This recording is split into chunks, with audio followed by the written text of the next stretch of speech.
بسم الله الرحمن الرحيم.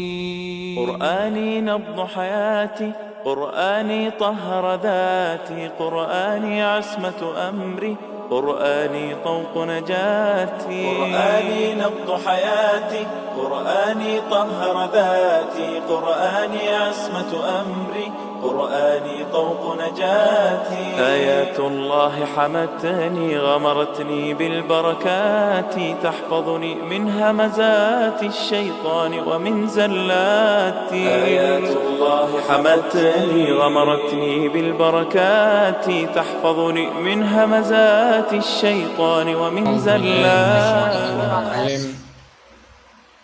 بسم الله الرحمن الرحيم.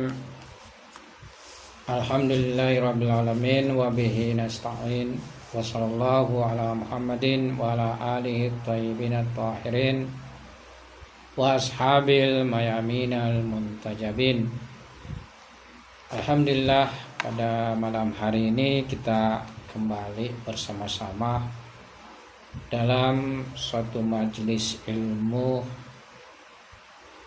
kendatipun majelisnya lewat Zoom, tapi insya Allah mudah-mudahan kita mendapatkan keberkahan semuanya. Pada pertemuan sebelumnya kita sudah memulai membacakan mukaddimah daripada kitab Adab Namaz. Jadi dalam bahasa Persianya itu judulnya Adab Namaz, Arab yaitu Adabus Salah. Dan kita sudah mengakhiri pembahasan pada pertemuan sebelumnya bahwa apabila wasilah ini tidak bisa menyampaikan kita kepada pencapaian maknawiyah atau bahkan terputus ya penyampaiannya kepada makam maknawiyah, maka tidak ada media, tidak ada wasilah lainnya yang bisa membawa manusia mi'raj, mendapatkan derajat-derajat ma'nawiyah. Sebagaimana dikutip di dalam sebuah riwayat, in kubilat kubila ma'siwaha wa in ruddat rudda ma'siwaha, yang artinya kalau salat itu diterima, ya yang lain diterima, apa yang lain juga akan diterima. Dan apabila ditolak, maka amal kebaikan yang lainnya juga akan ditolak.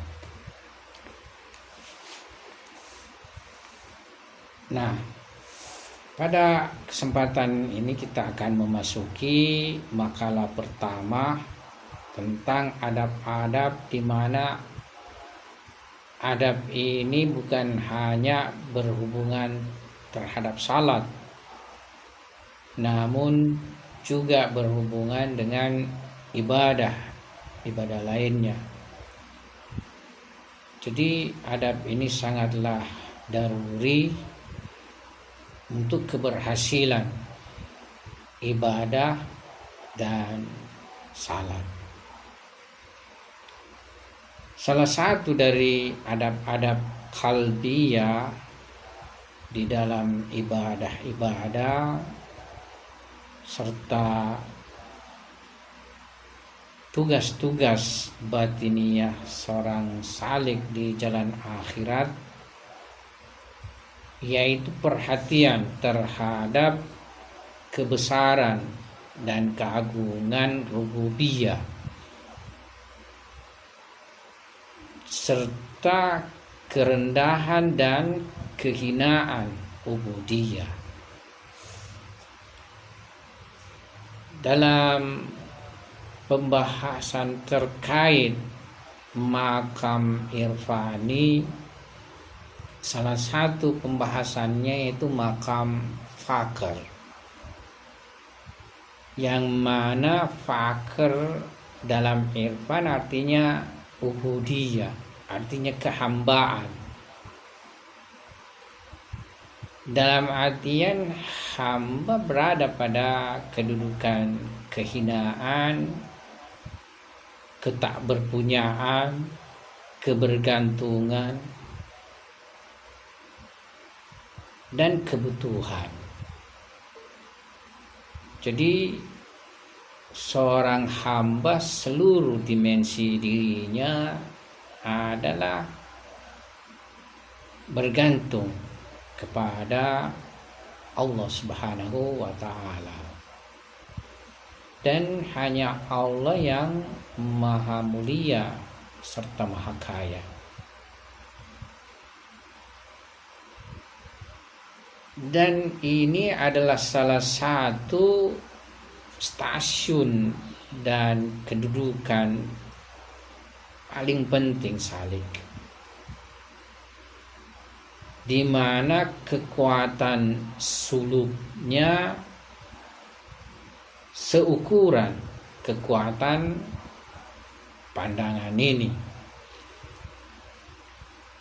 Secara pendekatan filsafat, ya, kita akan memahami bahwasanya semua selain Tuhan adalah fakir.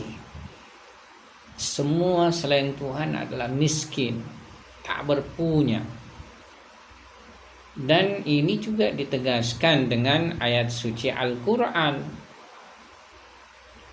Tuhan berfirman, ya ayyuhan nas antumul fuqara ilallah wallahu huwal ganiyul hamid. Wahai manusia, kalian fukara kepada Tuhan. Kalian fakir, fukara jamak dari fakir. Kalian tak berpunya, kalian butuh, kalian bergantung kepada Allah.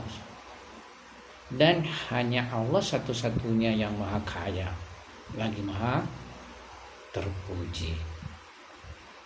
Jadi ini salah cara akal kita pahami. Kita bisa misalnya melihat burhan dan dalil dari filosof, terutama filosof hikmah muta'aliyah Mullah Sadra. Karena itu ia membawa imkan esensial itu kepada imkan fakri. Jadi semua wujud mungkin dalam falsafah hikmah muta'aliyah adalah fakir. Bukan fakir artinya ia butuh ia punya sesuatu kemudian lainnya dia tidak punya. Sebagaimana dalam istilah kita bahwa fakir adalah dia mempunyai sesuatu, dia mempunyai pendapatan tetapi tidak mencukupi kehidupannya, makanya dia disebut fakir. Tapi di dalam istilah eksistensi wujud fakir yakni ketakberpunyaan itu sendiri, yakni identik ketiadaan pemilikan sama sekali hatta eksistensinya. Oleh sebab itu, ya, yang sangat daruri pertama bagi seorang salik ke jalan akhirat, perhatian terhadap kebesaran dan keagungan hak Subhanahu wa ta'ala, dan sebaliknya terhadap dirinya yang hina, yang papa, yang rendah, ya, sebagai hamba. Jadi perhatian kepada kerendahan, kehinaan ubudiyah.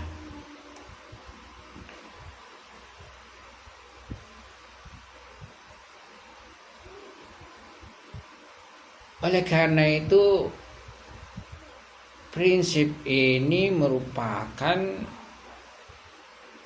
hal yang melandasi perjalanan kesempurnaan, dan apabila ini tidak menjadi perhatian, maka ia akan terhambat dan malah merupakan kekurangan insaniyah. Ya, jadi dia malah mengalami kekurangan insania. Jadi seorang manusia pada hakikatnya jika dia sombong, angkuh, dan merasa memiliki sesuatu berdiri sendiri dari kepemilikan Allah Subhanahu wa taala, pada hakikatnya ia kekurangan insania. Oleh sebab itu, ya, kesempurnaan dan kekurangan insania bergantung pada perhatian terhadap permasalahan ini, yaitu pandangan terhadap keagungan hak Subhanahu wa taala dan kekerdilan serta kerendahan dirinya.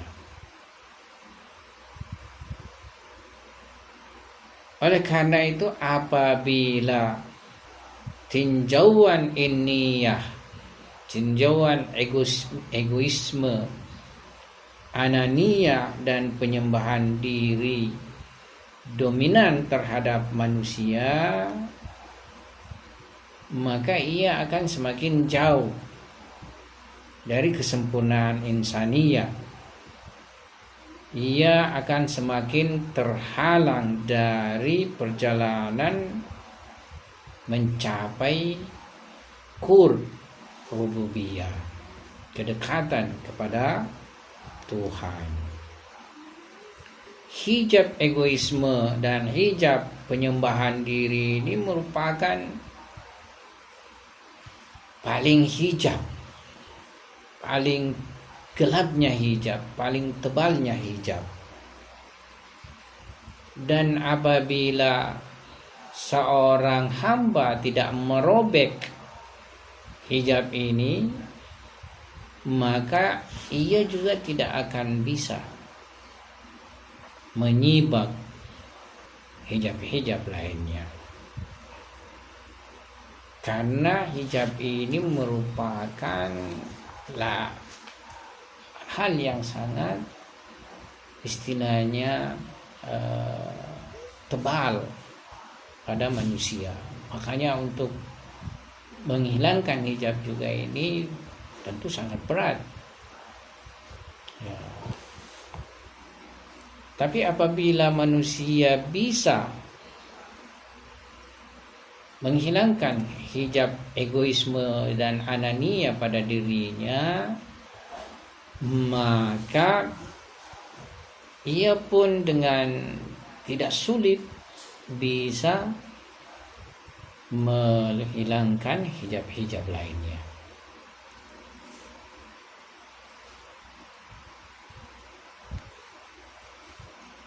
Oleh sebab itu, menghilangkan hijab ini, merobek hijab ini merupakan kunci daripada kunci-kunci gaib serta syahadat, dan merupakan pintu daripada pintu-pintu mi'raj kepada kesempurnaannya serta penebisan hijab-hijab lainnya.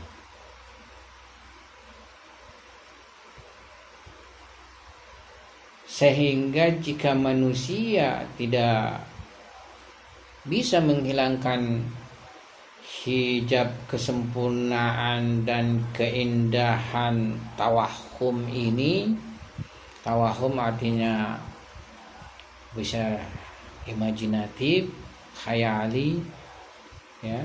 Jadi kita ini senantiasa terliputi oleh suatu hijab imajinatif kesempurnaan dan keindahan terhadap diri kita. Padahal semua itu tidak ada, ya, tidak ada pada diri kita. Karena seluruh apa yang ada, seluruh apa yang indah, seluruh apa yang terpuji itu kembali kepada Allah Subhanahu wa ta'ala. Di dalam penjelasan Imam Khomeini di tempat lain, beliau mengatakan kalau kita pada dasarnya memuji sesuatu, apakah keindahan sekuntum bunga, apakah kekaguman kepada ilmu seseorang, ataukah keindahan dari hasil seni, pada dasarnya semua pujiannya kembali kepada Allah Subhanahu wa ta'ala.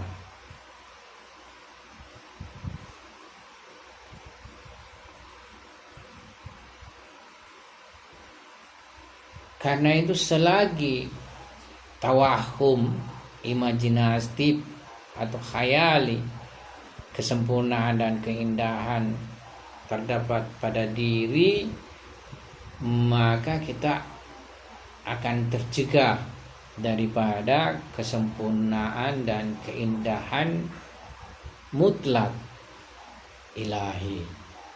Kita akan terhijab, kita akan terjauhkan dari kesempurnaan dan keindahan ilahi.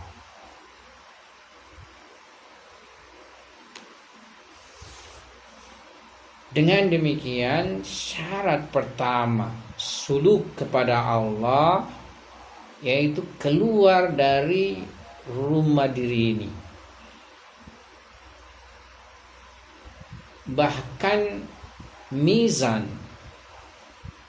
dalam riyadhah yang benar, yang memisahkan riyadhah benar dan riyadhah batil adalah permasalahan ini. Jadi apabila ada seorang salik yang melangkah dengan anania, ia berjalan dengan hijab egoisme, melewati stasiun-stasiun suluknya, maka pada hakikatnya dia berada pada riyadhah batil. Dia tidak berada pada suluk yang benar kepada Allah Subhanahu wa ta'ala. Karena ia pada dasarnya suluk kepada hawa nafsunya, suluk kepada egoismenya, suluk kepada ananiyahnya. Dan secara istilah ia menyembah dirinya,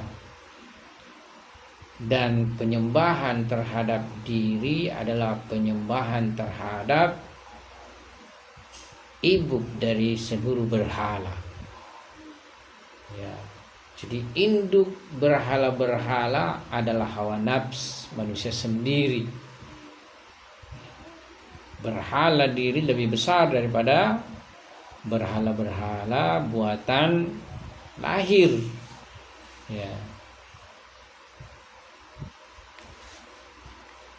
Tuhan berfirman, wa may yakhruj min baitihi muhajiran ilallah wa rasulihi thumma yudrikuhul mautu faqad waqa'a ajruhu 'ala Allah.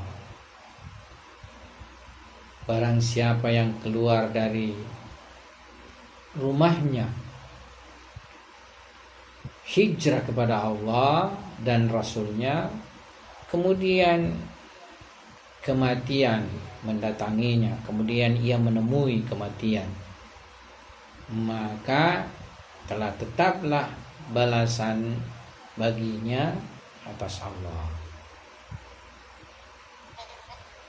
Hijrah lahir, ya tentu ibaratnya adalah badan kita ini berpindah badan berpindah dari rumah suri menuju Ka'bah, yaitu rumah lahir menuju Ka'bah atau menuju kepada wali Tuhan, menuju kepada menjumpai wali-wali ilahi. Jadi sebenarnya salah satu sisi yang penting untuk menyempurnakan diri mengunjungi wali Tuhan, mengunjungi orang yang bisa dengan dekat kepadanya bisa membawa atmosfer kecintaan dunia pada diri kita ini menuju kepada atmosfer kecintaan kepada akhirat. Sebab semakin banyak kita berjumpa dengan para pecinta dunia, ya kita juga akan ditarik oleh ya atmosfer kecintaan dunia ini, aura kecintaan dunia ini. Ya, karena itu ya, salah satu memang yang mesti kita lakukan adalah meninggalkan bermajelis dengan pecinta dunia serta bermajelis dengan pecinta akhirat. Ya, jadi jangan terbetik di pikiran kalau demikian maka kita kekurangan rezeki, kehilangan rezeki. Ya. Kalau kita saudagar ya tentu kita harus berhubungan dengan sesama saudagar, membeli barangnya atau barang kita dijual kepadanya dan lain sebagainya. Jadi bukan ini yang dimaksudkan dalam konteks muamalah. Yang dimaksudkan bukan dalam konteks pekerjaan, tapi banyak bermajelis dengan para pecinta dunia. Pergi ke rumah penguasa pecinta dunia misalnya, pergi ke rumah orang kaya pecinta dunia, pergi kepada handai tolan pecinta dunia. Ya ini akan menggiring kita kepada masuk kelompok pecinta dunia. Karena itu ya kebalikannya, lebih banyak kita pergi pada pecinta akhirat. Ya, menemui wali-wali Tuhan. Kalau kita punya apa istilahnya, mengenali wali Tuhan. Dan kita ini sebenarnya apa ya? Sebagian orang misalnya lebih mudah mengeluarkan uangnya untuk hal yang tidak berfaedah daripada mengeluarkan uangnya untuk hal yang berfaedah. Menemui ulama, menemui wali Tuhan, kalau kita keluarkan uang itu sebenarnya tidak ada apa-apanya, karena kita ingin sesuatu yang berfaedah, lebih berfaedah. Makanya seperti ziarah, ya, ziarah kepada haram makamnya imam, ya, itu sangat berfaedah sekali. Jadi kita tidak perlu sangat berpikir kehabisan uang atau mengeluarkan uang. Saya menyaksikan fenomena beberapa pecinta imam dari lapisan masyarakat miskin, tapi karena kecintaannya mereka rela bersusah payah untuk musafir, bepergian, ya, datang ke markat, datang ke haram imam yang dicintainya.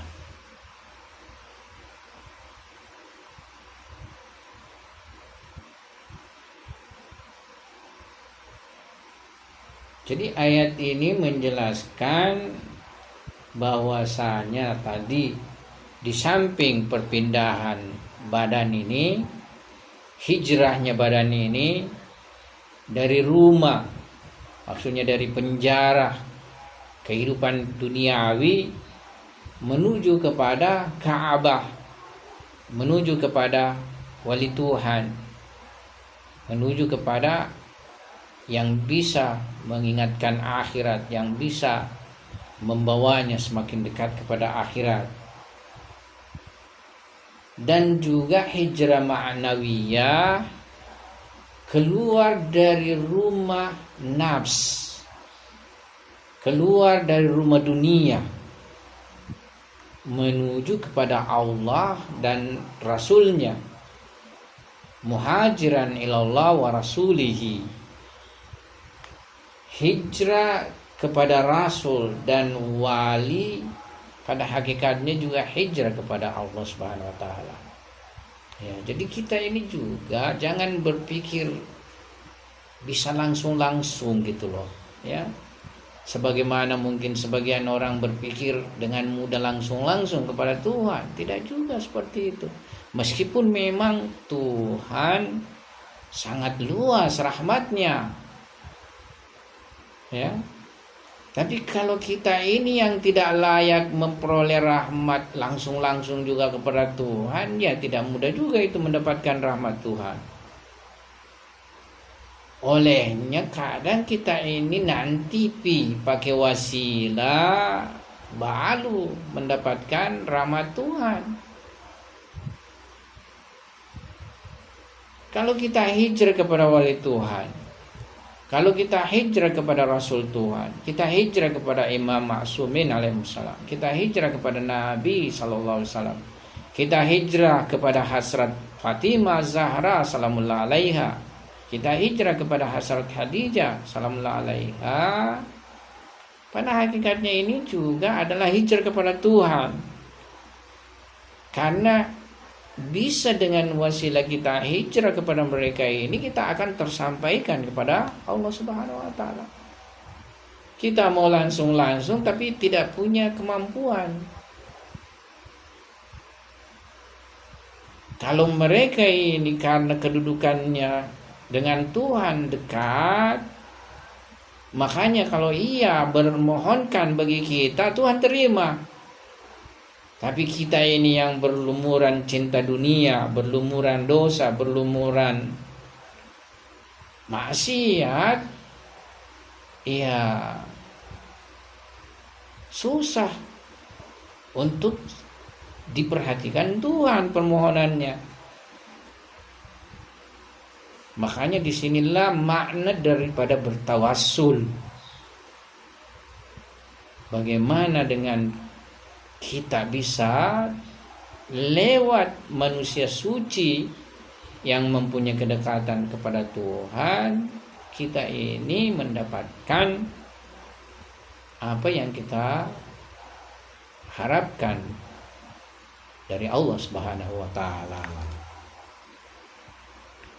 Sebab selama jiwa kita ini mempunyai ketertautan terhadap diri kita ini dan perhatian terhadap inniyah kita, pada hakikatnya kita ini belum musafir. Sehingga selagi tersisa ananiyah dalam diri salik serta tembok-tembok kota dirinya, serta azan yang mengumumkan egoismenya masih tersimpan dalam dirinya, masih tersembunyi pada dirinya, ya masih ada ya istilahnya egoisme serta anania pada dirinya, belum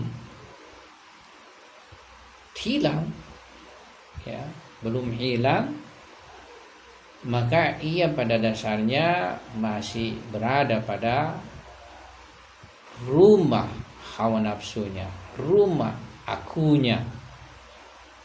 dan ia belum sebagai seorang musafir dan belum sebagai muhajir.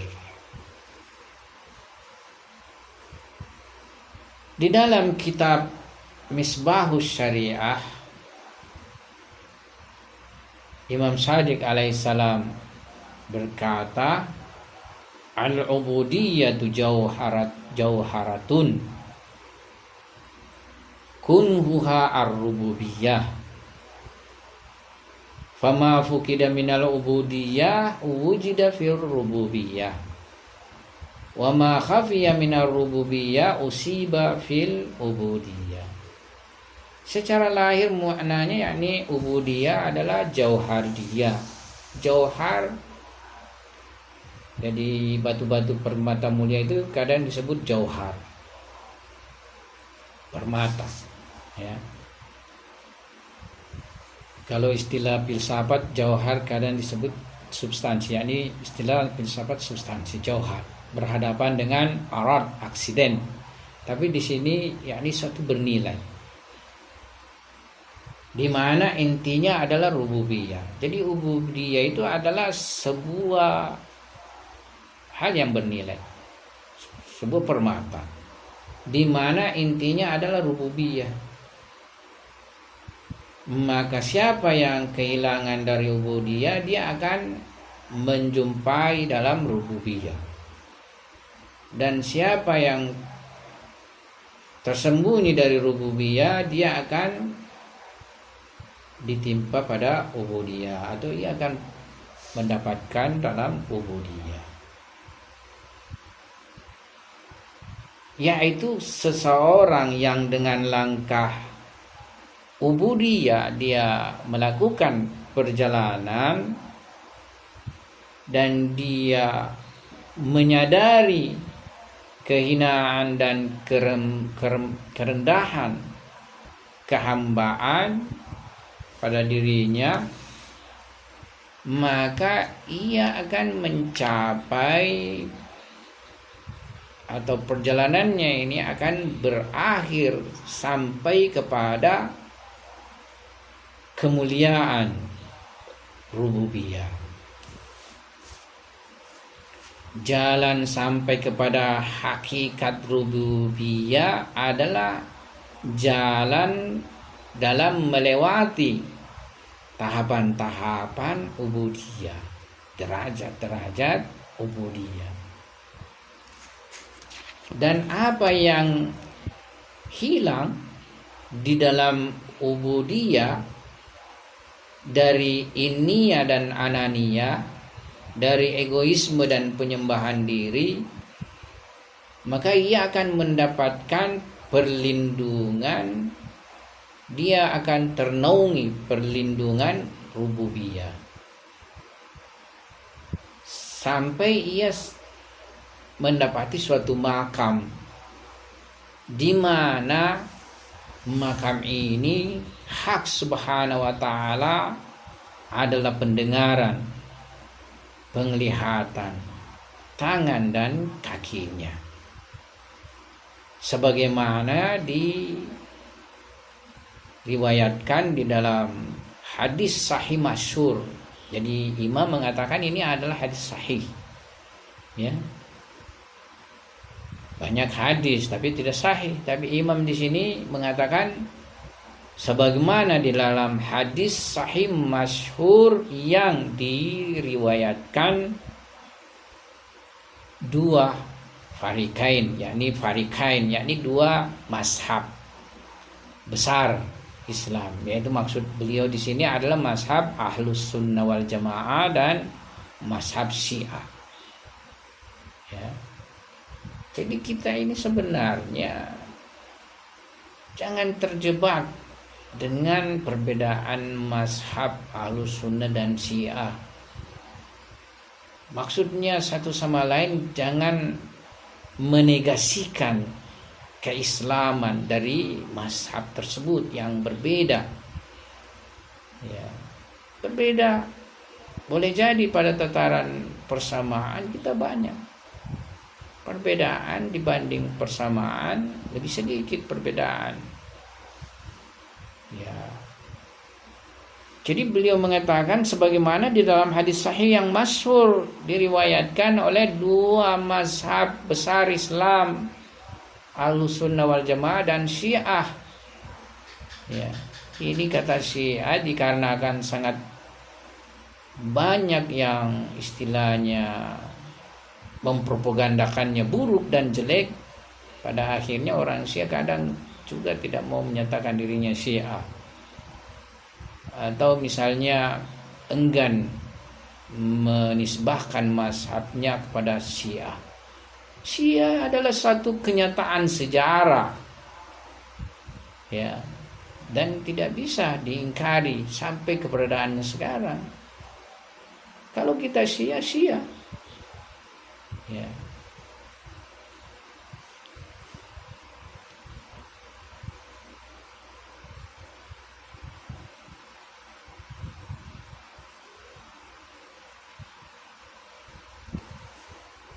Nah, jadi riwayat ini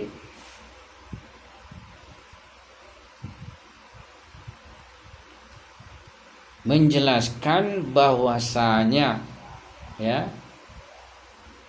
apabila seorang hamba mendekatkan dirinya kepada Tuhan, ya. Jadi ini riwayatnya, saya akan bacakan. Jadi riwayat ini masyhur juga di kalangan ulama dengan riwayat qurbun nawafil, karena ada juga itu qurbul faraid. Ya.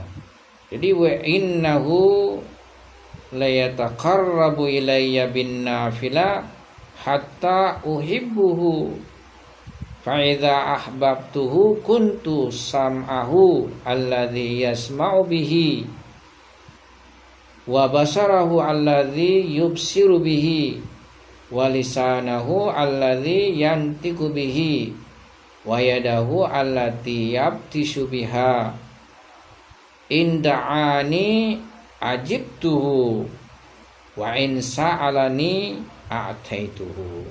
Ya, sesungguhnya seorang hamba itu senantiasa mendekatkan diri kepada aku dengan nafilah, dengan amal-amal tambahan. Jadi nafilah itu artinya tambahan, amal-amal mustahab, ya, sehingga aku mencintainya.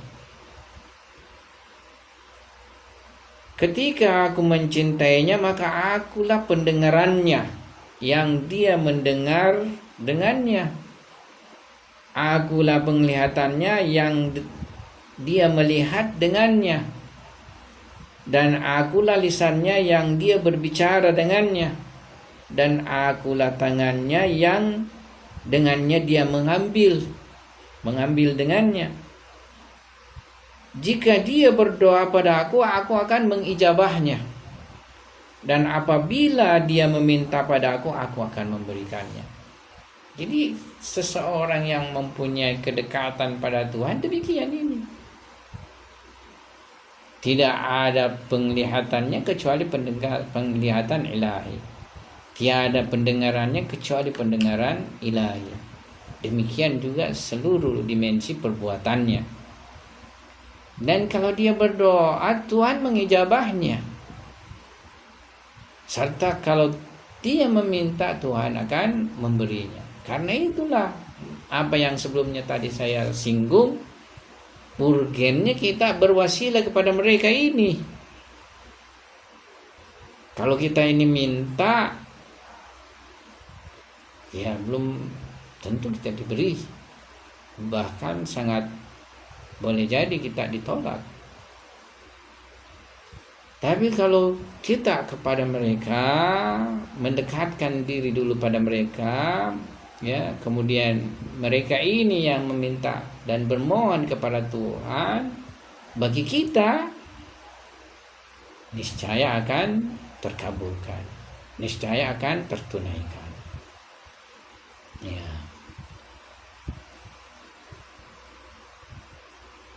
Nah, sejauh perhatian kita kepada diri, sejauh itu juga kita akan jauh dari Allah Subhanahu wa taala. Jadi sejauh kita perhatian kepada kebesaran dan keagungan Tuhan, sejauh itu kita akan dekat pada Tuhan. Karena perhatian terhadap diri, kalau perhatian terhadap kerendahan ubudiyah, ya ini akan membawa kita kedekatan kepada kebesaran rububiyah. Tapi kalau bentuk perhatian kita kepada diri bukan dalam tinjauan kerendahan ubudiyah, maka ini akan menjauhkan kita daripada kebesaran rububiyah. Karena perhatian pada diri itu apa istilahnya, bertentangan dengan perhatian kepada Tuhan. Ya.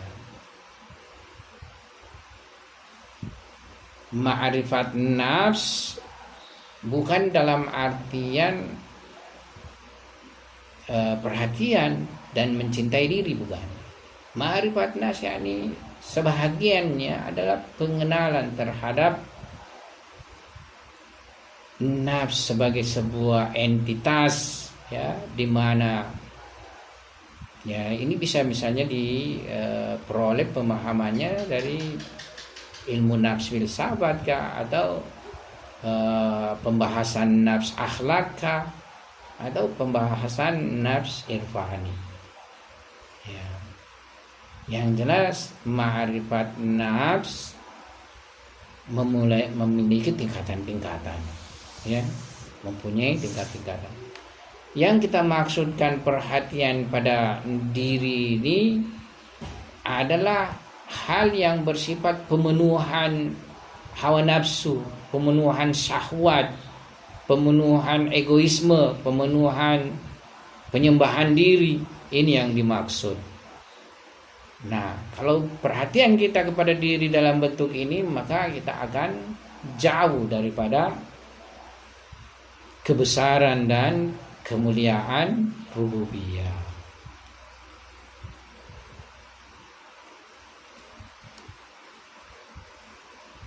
Dengan demikian, salik kepada Allah adalah daruri.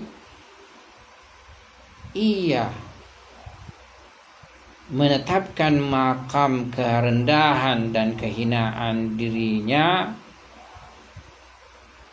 serta menasabkan zatnya yang rendah ubudiyah, dan menasabkan atau menyambungkan dirinya kepada keagungan rububiyah. Dan apabila tinjauan ini semakin kuat, pandangan ini semakin kuat, atau bahkan meresap dalam kesadarannya semakin kuat, maka ia semakin ruhani, maka ibadahnya pun semakin maknawi dan ruhani, dan ia akan semakin mempunyai ruh ibadah yang kuat. Sampai suatu kondisi apabila Tuhan meraihnya dan wali-wali kummal alaihissalam menyambutnya, maka ia mampu sampai kepada hakikat ubudiyah dan inti ubudiyah, dan dia akan mendapatkan pancaran sinar rahasia ibadah. Ya, kita ini kasihan ibadah, tapi tidak ada pancaran yang kita rasakan, cahaya ibadah. Kita tidak merasakan suatu maknawiyah, kita tidak memperoleh kondisi. kita hanya merasakan kekeringan diri.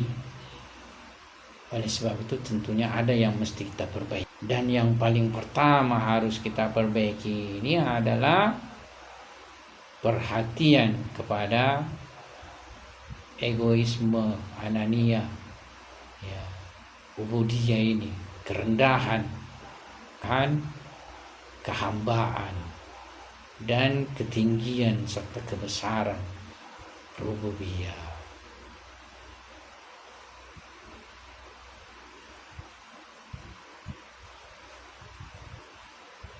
Dalam seluruh ibadah-ibadah, khususnya salat, yang mana salat itu mempunyai sisi jami'iyah, kekomprehensifan, kemencakupan, dan kedudukannya di dalam ibadah adalah kedudukan insan kamil. Jadi imam mengibaratkan salat ini pertama mempunyai kemencakupan, kekomprehensian dari ibadah yang semuanya, serta kedudukannya di dalam ibadah-ibadah ibarat kedudukan insan kamil. Jadi salat ibarat kedudukannya adalah insan kamil.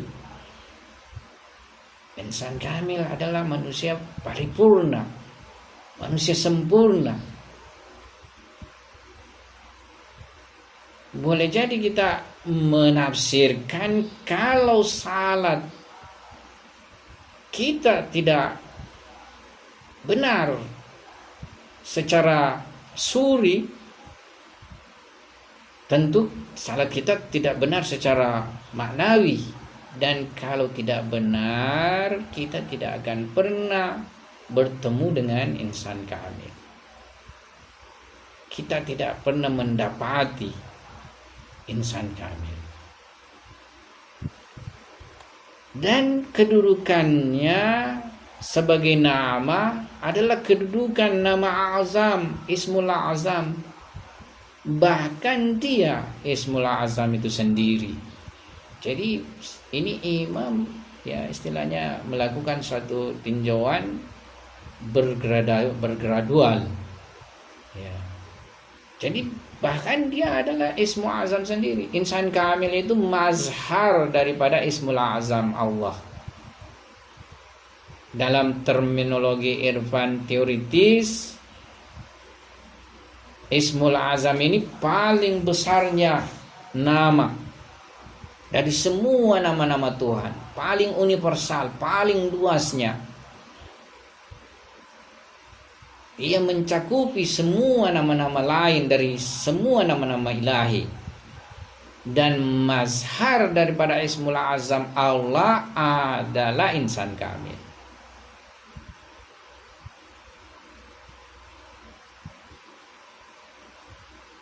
Ya, jadi kalau kita ini tidak mendapati salat, tidak menemukan makna dan hakikat salat, kita tidak pernah menyentuh insan kamil.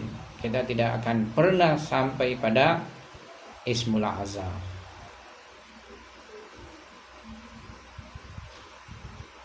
Saya kadang bilang sama teman-teman, jangan cari jalan tarekat lain, salat saja yang kita jadikan wasilah. Ada semua di salat.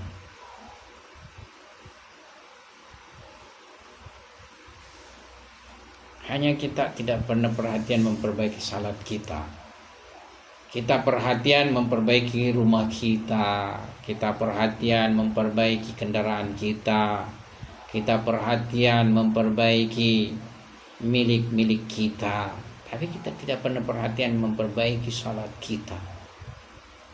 Sekarang saatnya lah, mari kita bersama-sama memulai berusaha memperbaiki salat kita dengan memahami apa yang kita ngaji daripada adab-adab salat Imam Khomeini Quddasis Sirru ini.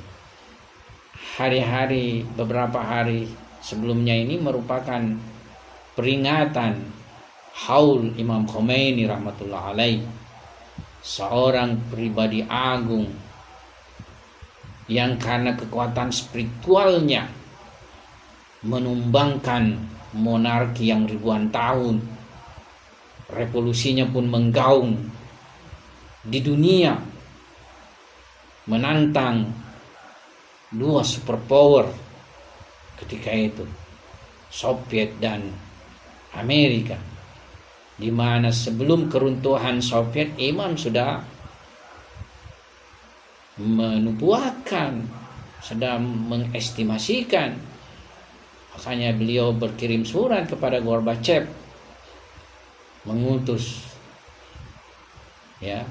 filosof, hakim, muta'alim, mufassir besar, Ayatollah Al-Uzma, Ayatullah Jawadi Amuli dan yang lainnya, membawa suratnya yang berisikan bahwa kalian harus berbalik kepada agama, kalian harus belajar pada Iran daripada spiritual, daripada ma'nawiyah, daripada akhlak.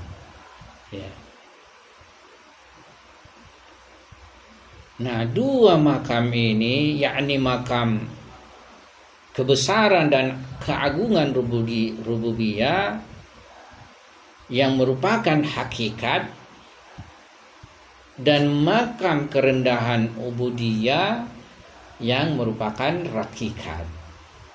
Ini istilah dalam hikmah muta'aliyah.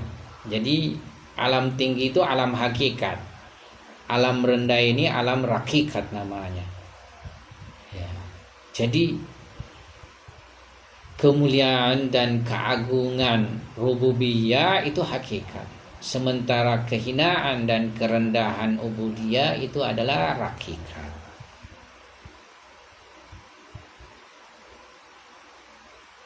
Dan di dalam amal-amal mustahab, kunut, dan di dalam amal-amal wajib yang terkhususkan padanya seperti sujud, jadi amal-amal mustahab terkhususkan seperti kunut, dan amal-amal wajib sujud yang terkhususkan, di mana nanti akan beliau jelaskan pada tempatnya insyaallah. Dan harus diketahui bahwa ubudiyah mutlak itu merupakan paling tingginya tingkatan-tingkatan kesempurnaan dan paling tingginya makam-makam insaniyah. Jadi kita ini senantiasa pandangannya justru terbalik, melihat makam ubudiyah rendah.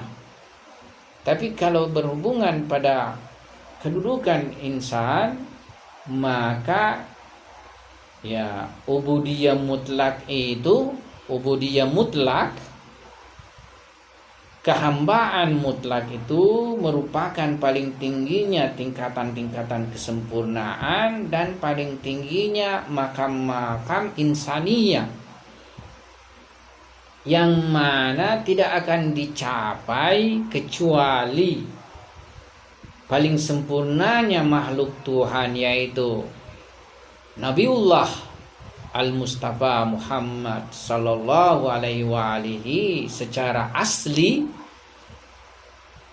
dan yang lainnya dari wali-wali kumal secara bittaba. Jadi di dalam filsafat muta'aliyah ada istilah asala dan bittaba. Misalnya wujud itu yang asala, tapi mahiyah itu yang bittaba, secara realitas, secara keberadaan.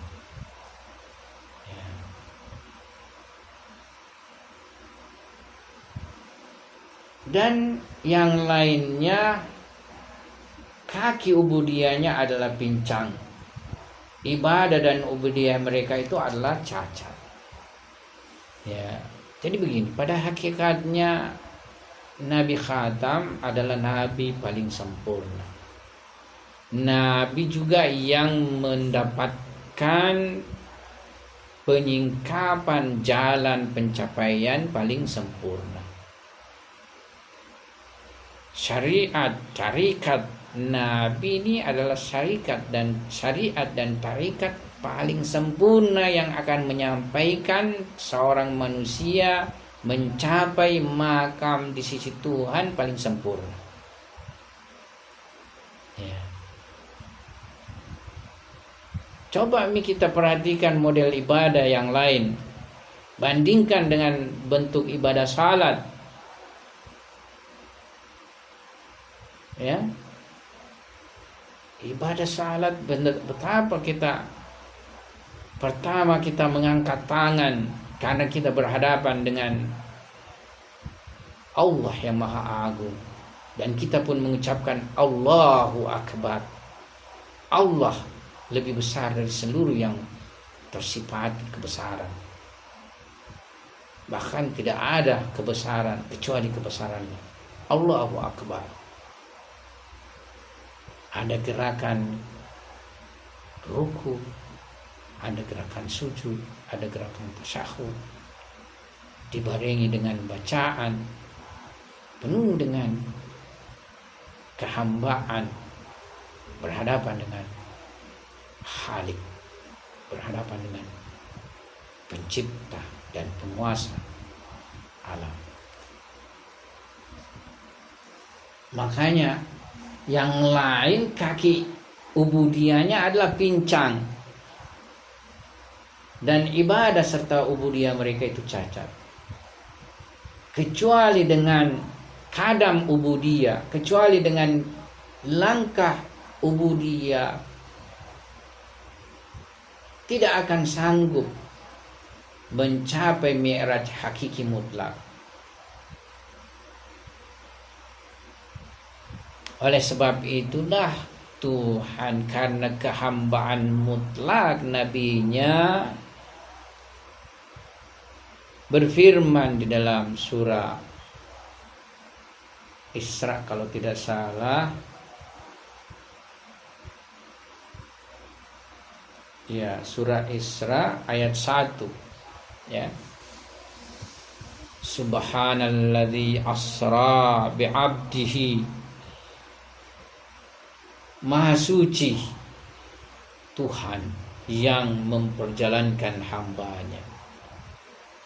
Jadi beliau di sini sudah tidak berjalan sendiri. Artinya sudah fana, Tuhan yang memperjalankannya. Subhanalladzi asra bi'abdihi lailam minal masjidil haram ila masjidil aqsa alladzi barakna haulahu linuriyahu min ayatina. Ya. Maha suci Tuhan yang memperjalankan hambanya. Jadi nanti menjadi hamba mutlak, hamba yang dinisbahkan dengannya, dengan dia.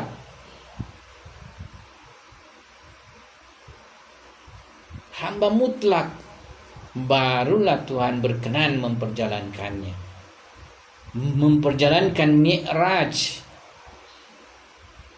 memperjalankan dari Masjidul Haram, dari Makkah menuju Masjidul Aqsa. Jadi Masjid Aqsa adalah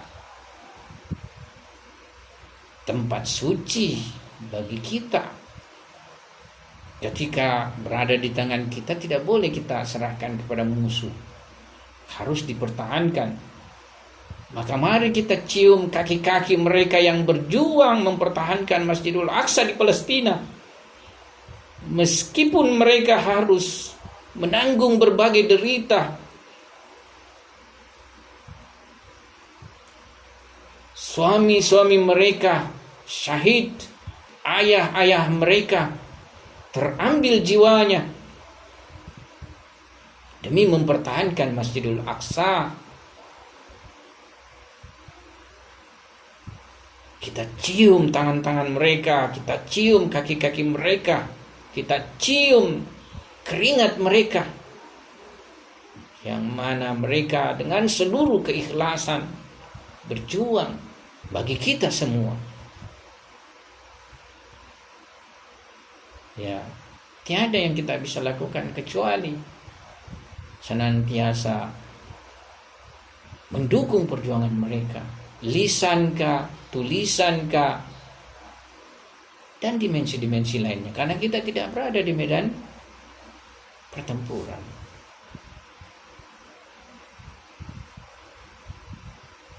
Jadi dengan langkah ubudiyah serta jazabah rububiyah, semacam tarikan rububiyah, memperjalankan zat suci, yakni Nabi mulia sallallahu alaihi wasallam bermi'raj, mendapatkan kedekatan kepada Tuhan, bahkan wusul sampai. Makanya di dalam terminologi irfan teoritis ada disebut makam adna, di mana makam adna ini adalah makam ta'ayyun pertama, manifestasi pertama. Dan ada juga disebut makam kausaini, makam wahidiyah, makam ta'ayyun kedua, manifestasi kedua. Nabi meraih perjalanan ini semua, thumma dana fatadalla fakana qaba qausaini au adna. Jadi Nabi semakin dekat dan lebih dekat lagi. Jadi kedekatannya semakin dekat, seukuran qaba qausaini, 2 busur panah, au adna, bahkan lebih dekat lagi. Ya. Inilah mi'raj yang diperoleh Nabi, di mana mi'raj ini sudah di atas daripada alam jabarut, masuk pada alam lahul.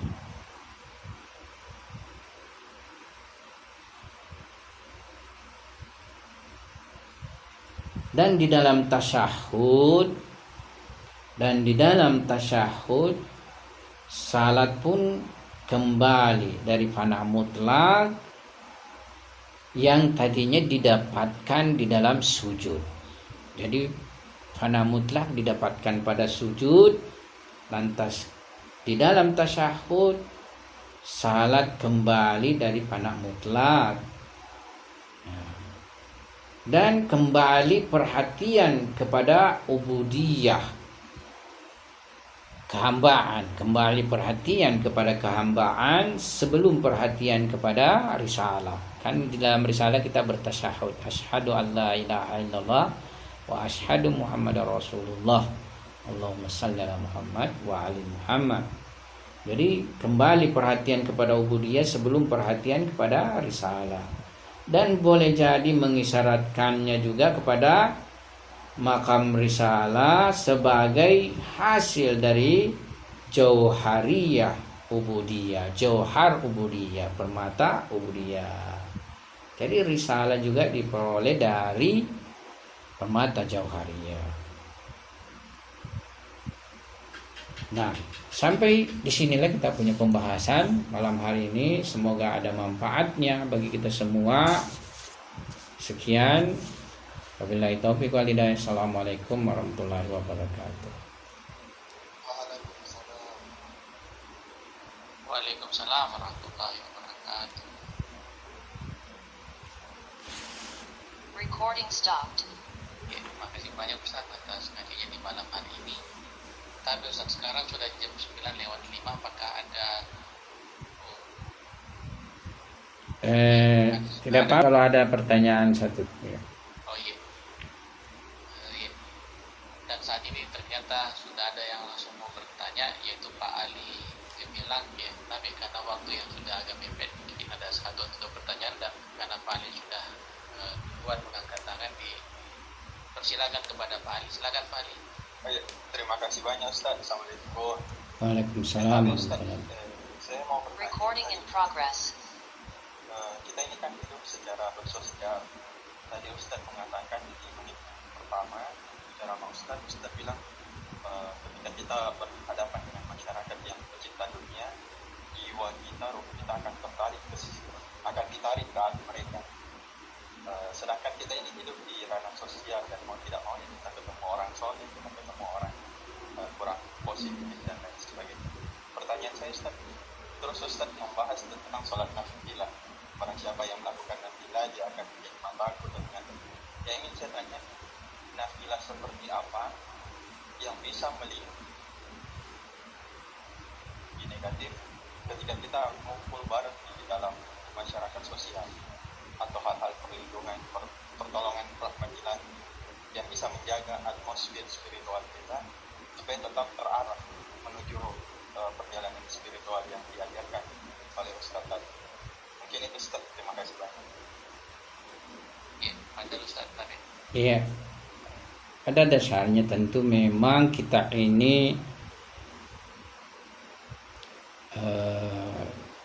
berinteraksi dengan masyarakat, bersosial lah istilahnya. Nah, di dalam kehidupan kita bersosial ini tentu ada memang tarik menarik, ada kekuatan negatif, ada kekuatan positif. Ya, tentu dengan menghadapi kekuatan negatif kita butuh kekuatan positif. Yakni kita membawa kekuatan positif sehingga kita yang berusaha mengubah mereka, menarik mereka. Ya. Ada tahap tentunya kita masih dalam keadaan lemah. Ya. Ketika kita masih dalam keadaan lemah, bentuknya lebih banyak menghindar, menjauh. Ya. Tapi kalau kita mempunyai kekuatan, ya kita yang istilahnya datang, ya mempengaruhi. Ini disebut dengan amar ma'ruf nahi mungkar di dalam Islam. Jadi tidak semua juga orang mempunyai kesanggupan melakukan amar ma'ruf nahi mungkar itu. Ya. Tapi kalau secara biasa kehidupan kita, istilahnya itu kan tidak bisa terhindar. Dengan keluarga, dengan sanak pemilih, dengan teman kerja, dan lain sebagainya. Di sini perlu daya tahan diri, ya, perlu daya tahan diri. Yang tadi apa wasilanya, apa yang bisa menjadi pelindung kita? Tentu banyak hal, ya, tentu banyak hal. Dan paling utama adalah salat, tentunya yang paling pertama salat. Nah, amaliyah nafilah sendiri di sini ya amal tambahan, tapi salat malam itu juga kadang disebut nafilah lail misalnya, atau nafilah fardu. Salat-salat fardu ada nafilahnya, salat nafilah. Nah, salat-salat nafilah ini sudah apa istilahnya, sudah memberikan kita kekuatan maknawiyah kalau kita intens melakukannya tentunya. Ya. Terutama di antara semua nafilah yang sangat ini dianjurkan itu salat nafilah lain. Ya, seperti itu. Di samping itu ya amalan mustahab juga selain salat sangatlah membantu. Makanya coba kita memulai kehidupan kita ini dengan spiritual selain fardu, ya nafilah misalnya malam, salat malam, nafilah salat subuh misalnya, dengan Quran, ya Quran, doa, ya zikir. Ya, itu sangat akan membantu daya tahan kita di dalam menghadapi atmosfer yang negatif. Ya, bahkan boleh jadi kita akan membawa atmosfer positif dan mempengaruhi yang negatif. Ya, oleh sebab itu semakin intensitas spiritual dan maknawi kita tinggi, ya semakin kuat daya tahan kita terhadap perkara-perkara yang negatif, dan semakin kuat kita memancarkan ya perkara-perkara positif kepada yang lainnya. Ya, itu misalnya wali Tuhan Ayatullah Bahjat rahmatullah alaih, kadang beliau belum bicara, belum menasihati kita, itu kita sudah terpengaruh dengan kondisi spiritualnya. Ya, kadang orang belum misalnya dinasihati, dia sendiri sudah terubah. Saya kadang membaca ungkapan-ungkapan seperti itu. Bisa saja misalnya seorang perempuan tidak berhijab, ya, atau tidak bagus hijabnya, ya baru misalnya ketemu Ayatullah Bahjat langsung belum dinasihati tentang untuk memperbaiki hijabnya, dia sendiri yang sudah mengubah dirinya. Dan banyak hal-hal seperti itu. Jadi memang intensitas ma'nawiyah itu sangat mempengaruhi daya tahan kita sendiri secara individual, tercegah dari hal yang negatif, terutama salat, karena salat juga ada firman ilahi, innas salata tanha anil fahsyai wal munkar. Jadi sesungguhnya salat itu mencegah dari fahsya dan mungkar, dari berbuat dosa dan kesalahan. Ya, saya pikir ini yang saya bisa jawabkan. نبض حياتي قرآني طهر ذاتي قرآني عصمة أمري قرآني طوق نجاتي